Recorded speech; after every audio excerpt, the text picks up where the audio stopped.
संस्कृत शब्द प्राणायाम का अनुवाद आमतौर पर सांस का विज्ञान के रूप में किया जाता है, लेकिन यह एक सीमित व्याख्या है। प्राणायाम का शाब्दिक अर्थ है प्राण, प्रा अर्थात पहली इकाई, ना अर्थात ऊर्जा का, आयाम अर्थात विस्तार या प्रकटीकरण। प्राण ब्रह्मांड की महत्वपूर्ण ऊर्जा है। भारतीय दर्शन के अनुसार पूरा ब्रह्मांड प्राण की ऊर्जा के माध्यम से आकाश अर्थात अंतरिक्ष से प्रक्षेपित किया गया था। आकाश ब्रह्मांड की अनंत सर्वव्यापी सामग्री है और प्राण ब्रह्मांड की अनंत सर्वव्यापी ऊर्जा है। ब्रह्मांडी ऊर्जा, इस ब्रह्मांड के सभी विविध रूप इसके द्वारा नियंत्रित बनाए रखे जाते हैं। प्राणायाम वह विज्ञान है जो प्राण के नियंत्रण से संबंधित ज्ञान प्रदान करता है। जिसने प्राण को नियंत्रित करना सीख लिया, उसने इस ब्रह्मांड की सभी ऊर्जाओं को नियंत्रित करना सीख लिया। प्राणायाम राजयोग की सीढ़ी पर एक पायदान है। पहले 4 पायदानों को कुछ लोग हठ योग या शारीरिक योग कहते हैं और अंतिम 4 पायदानों को राजयोग या शाही मार्ग के रूप में जाना जाता है। पहले 4 पायदान है यम अर्थात संयम, नियम अर्थात पालन, आसन अर्थात स्थिर व्यवस्था और प्राणायाम मतलब सांस पर नियंत्रण। और 4 उच्चतर पायदान प्रत्याहार, इंद्रियों को वापस खींचना, धारणा एकाग्रता, ध्यान एकाग्र होकर के ध्येय में स्थित होना और समाधि अति चेतन अवस्था जन्म और मृत्यु के चक्र से अंतिम मुक्ति है। ब्रह्मांड या स्थूल जगत को बनाने वाले सभी पहलू और सिद्धांत ब्रह्मांड को बनाने वाले सभी सूक्ष्म रूपों में सन्निहित हैं। ठीक वैसे ही जैसे विशाल महासागर, उस महासागर से पानी की एक छोटी बूंद में पूरी तरह से दर्शाया गया है। मानव शरीर उसी प्राण द्वारा पोषित है जो ब्रह्मांड को पोषित करता है और प्राण की अभिव्यक्ति के माध्यम से ही शरीर के सभी कार्य संभव और समन्वित होते हैं। योग की प्राचीन विधाओं के अनुसार मानव शरीर में प्राण की ब्रह्मांडीय शक्ति को पहचाना जाता है और उसके द्वारा किए जाने वाले 10 कार्यों के आधार पर उपविभाजित किया जाता है। 10 प्राणों में से 5 प्रमुख और 5 उप प्राण हैं। प्रमुख प्राण हैं उदान, प्राण, समान, अपान और व्यन।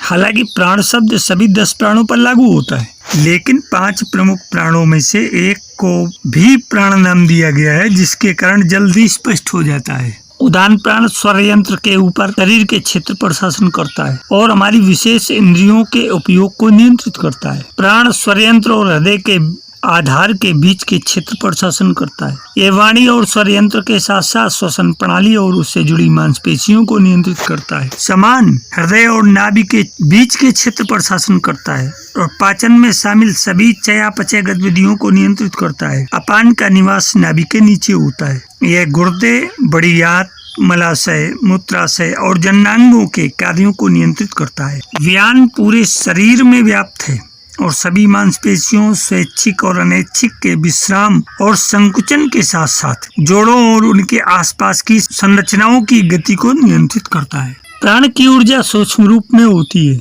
इसकी सबसे बाहरी अभिव्यक्ति सांस है और मानव शरीर में 5 प्रमुख प्राणों में से प्राण वह ऊर्जा है जो सांस को नियंत्रित करती है। यह श्वसन के नियंत्रण के माध्यम से ही है कि योगी प्राण की अन्य सूक्ष्म ऊर्जाओं को नियंत्रित करने के लिए आगे बढ़ता है, जो सार्वभौमिक ऊर्जा के साथ साथ श्वसन को नियंत्रित करने वाले विशिष्ट प्राण के लिए एक ही शब्द के उपयोग की व्याख्या कर सकता है। ब्रह्मांडी प्राण की सूक्ष्मतर ऊर्जाओं तक हमारी पहुंच बनाने में इस विशिष्ट प्राण का महत्व इस तथ्य में भी देखा जाता है कि जिसे मृत्यु कहते हैं, वह श्वसन के बंद होने से उत्पन्न होती है। आज तक जीवन मृत्यु के सत्य को ठीक से इसलिए नहीं समझा गया कि विज्ञान ने प्रत्यक्ष प्रमाण के आधार पर निष्कर्ष निकालने का प्रयास किया। संसार में सब कुछ प्रत्यक्ष और परोक्ष दोनों शक्तियों से बना है। जो प्रत्यक्ष है उसे अणु कहते हैं, जो अप्रत्यक्ष है उसे विभू। और इस सृष्टि में दोनों महत्वपूर्ण है। जैसे शरीर अणु है तो प्राण विभू। प्राण तत्व को समझना विज्ञान की समझ से बाहर की बात है। यही कारण है कि जन्म और मृत्यु को अभी तक विज्ञान नहीं समझ सका है। आइंस्टीन जैसे विज्ञान की महान ज्ञाता के सामने जब परमाणु की अंतिम इकाई सामने आई तो आइंस्टीन स्वयं भ्रमित हो गए और निर्णय नहीं कर सके कि परमाणु की अंतिम इकाई प्रकाश है या ध्वनि है, क्योंकि विभू की व्यापकता विज्ञान की समझ से बाहर है। इसलिए विज्ञान जब जन्म और मृत्यु की चर्चा करता है तो निष्कर्ष के पहले ही चुप हो जाता है। भारत में अध्यात्म को विज्ञान के महाविज्ञान के रूप में स्वीकार किया गया। जीवन और मृत्यु के रहस्यों का खुलासा केवल अध्यात्म कर सकता है, विज्ञान नहीं। अध्यात्म मानता है कि यह पूरा ब्रह्मांड अस्तित्व है। विज्ञान की भाषा में इसे तत्व कह सकते हैं। अध्यात्म और विज्ञान दोनों अपने अपने विचार की अपने अपने ढंग से व्याख्या करते हैं, लेकिन सत्य यही है कि जीव और मृत्यु के रहस्य का समाधान अध्यात्म के पास है। अध्यात्म से प्राण ऊर्जा कहता है। यह प्राण ऊर्जा संपूर्ण ब्रह्मांड में व्याप्त है। मनुष्य के शरीर में जब 5 तत्व पृथ्वी, जल, वायु, अग्नि और आकाश समतुल्य मात्रा में एकत्र होते हैं तो शरीर बन जाता है। प्रश्न समतुल्यता का है। जब 5 तत्वों का समतुल्य मिश्रण बनता है तो शरीर बन जाता है। शरीर के अस्तित्व में आते ही उसमें प्राण प्रवेश कर जाता है। माँ के गर्भ में पल रहे सूक्ष्म जीव का सीधा संबंध ब्रह्मांड से रहता है। वहीं से उसका पोषण होता है, वहीं से ऊर्जा लेकर जीवन शरीर रूप में बढ़ता रहता है। यही जन्म का कारण होता है। मृत्यु ब्रह्मांड की शक्तियों से जीव का संबंध विच्छोद होने का कारण है। जो शक्ति प्राण तत्व, जीवन ऊर्जा और गर्भ काल में जीव को मिलती है, उसका संपर्क जब ब्रह्मांड से टूट जाता है और जीव मर जाता है। हमारा भारतीय दर्शन कहता है कि जो इस शरीर में है वही इस ब्रह्मांड में है। दोनों के सृष्टि उपादान एक हैं और सृष्टिकर्ता भी जिस विधाता ने पंच महाभूतों से इस ब्रह्मांड की रचना की, उसी ने इस शरीर की भी की। ऐसे में किसी भिन्नता का कोई औचित्य नहीं। जिस प्रकार एक पिता से उत्पन्न सभी संतानों का डीएनए एक होता है, उसी प्रकार एक विधाता की रचना में अंतर कैसे हो सकता है।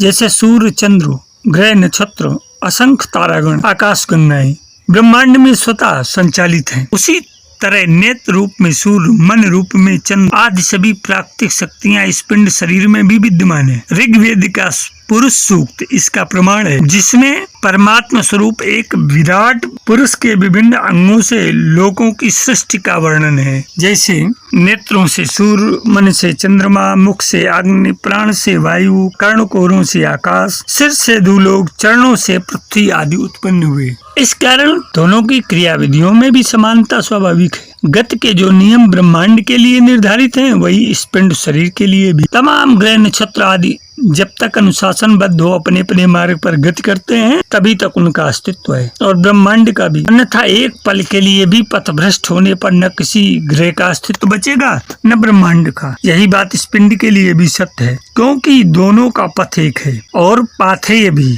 किसी प्रकार का टकराव दोनों के स्वास्थ्य के लिए बिल्कुल भी ठीक नहीं। अपना वजूद बनाए रखने के लिए अनुशासन, एकता और सामंजस्य दोनों के लिए जरूरी है। अन्यथा इतिहास गवाह है, आपसी टकराव ने मानवता के बहुत गहरे घाव दिए हैं। अहंकार में टकराव की ओर बढ़ी चली जा रही दुनिया को इस खूबसूरत ब्रह्मांड की ओर निहारना होगा, उसका यह मौन संदेश पढ़ना होगा। मित्रों, प्राण का उद्गम स्रोत केवल अंतरिक्ष है। जब तक अंतरिक्ष से प्राण ऊर्जा का तार शरीर से जुड़ा रहता है, तब मनुष्य जीवित रहता है। उस तार के टूटते ही ये शरीर जीव मर जाता है और जीव निकल जाता है। यही जीवन और मृत्यु का रहस्य है। मनुष्य कितनी सूक्ष्मता से अंतरिक्ष से प्राण ऊर्जा ग्रहण करता है, यही योग सिखाता है। जिसके शरीर में जितनी अधिक प्राण ऊर्जा रहती है, वह उतना ही अधिक शक्तिशाली, उत्साहित, प्रसन्न और स्वस्थ रहता है। जिनके शरीर में प्राण ऊर्जा की कमी होने लगती है, उनके जीवन से शक्ति, उत्साह, चमक और चेहरे की लाली कम होने लगती है। इसलिए अध्यात्म में कहा जाता है कि जो लोग जितने अधिक आशावादी रहते हैं, प्रसन्न रहते हैं, वे उतने ही अधिक दीर्घायु होते हैं। परमात्मा तो सबको जीवित रखना चाहता है, लेकिन जो व्यक्ति अंतरिक्ष की प्राण ऊर्जा से जितना अधिक मजबूती से जुड़ा रहता है, वह उतना ही अधिक स्वस्थ और दीर्घायु रहता है। केवल मन, वचन और कर्म से प्राण ऊर्जा से जुड़े रहने की आवश्यकता है। कौन व्यक्ति कितनी निष्ठा से अंतरिक्ष से जुड़ा है, इसी बात पर निर्भर करता है कि वह कितना अधिक दीर्घायु बनना चाहता है। आलसी और कायर लोग ही परमात्मा से जीवन की भिक्षा मांगते हैं। योग में एक और महत्वपूर्ण प्रयास ये किया जाता है कि मन को सकारात्मक बनाया जाए। योग के माध्यम से मन के नकारात्मक विचारों का नाश किया जाता है। ध्यान रखें कि आपकी प्राण ऊर्जा निराशा, तनाव, अकारण चिंता से घायल होकर कहीं क्षतिग्रस्त न हो जाए। प्राण के पोषण को प्राणायाम कहते हैं। मनुष्य अपने प्राण को अनंत के महाप्राण से जोड़े रखे। प्राणायाम उसी का प्रशिक्षण देता है। प्राण ऊर्जा को दीर्घ काल तक शरीर में संरक्षित रखने के लिए शरीर को स्वस्थ और प्रसन्न रखना अति अनिवार्य है। आशावादी दृष्टि और प्रसन्नता से प्राण ऊर्जा बढ़ती रहती है। आप अपने जीवन में प्रयोग करके तो देखें, जब आप प्रसन्न रहते हैं तो जीवन में उत्साह रहता है, किसी भी काम को करने में खुशी मिलती है, इसी से जीवनी शक्ति बढ़ती जाती है। प्राण शक्ति के संचय के लिए प्रसन्नता अमृत का काम करती है। दूसरी ओर जो लोग दुखी रहने का नाटक करते हैं, हमेशा उदास रहते हैं, उनकी जीवनी शक्ति घटती रहती है। उदास रहना शरीर के लिए बहुत हानिकारक है। उदास, हताश और तनाव में रहने वाले व्यक्ति का जीवन बहुत कम होता है। तो हमारे कुल मिलाकर के कहने का मतलब ये है, प्राण वह ऊर्जा है जिसे हम सांस के माध्यम से देखते हैं, सोचते हैं, महसूस करते हैं, सुनते हैं, कल्पना करते हैं और विभिन्न रूपों में अनुभव करते हैं। और ये वह ज्ञान है जिसको हम प्राप्त करते हैं। प्रकृति को समझने के लिए बस अपने भीतर झांकने की आवश्यकता है, क्योंकि मनुष्य ब्रह्मांड का एक छोटा सा ही तो हिस्सा है। सृष्टि अलग अलग रचनाओं में एक ही संयोजन से बनी है। ब्रह्मांड में व्याप्त शक्ति प्राण है और इसके बिना कुछ भी अस्तित्व में नहीं है। प्राण 5 तत्वों अग्नि, वायु, जल, आकाश और पृथ्वी के साथ मिलकर सृष्टि को आकार देता है। भौतिक दुनिया के भविष्य के आयामों में जो कुछ भी था मौजूद है, और जो कुछ भी है वह अलग अलग प्राणिक आवृत्तियों वाले इन तत्वों के अलावा और कुछ नहीं है। ये वह शक्ति है जो चीजों को बनाती है, बनाए रखती है और लगातार एक आयाम से दूसरे आयाम में ले जाती है। हम इस प्रक्रिया को उम्र बढ़ने के रूप में समझते हैं, लेकिन ये वह है जो अंततः किसी वस्तु को एक से दूसरे में बदल देती है, बस उस आवृत्ति को बदलकर जिस पर वह कंपन करती है। जैसे जैसे नवजात शिशु की संरचना बदलती है, प्राण उसके बढ़ने और उम्र बढ़ने के साथ साथ अलग अलग आवृत्तियों पर कंपन करता है। बीमार शरीर में आवृत्तियां स्थूल होती हैं। प्राण जो सूक्ष्म आवृत्ति पर कंपन करता है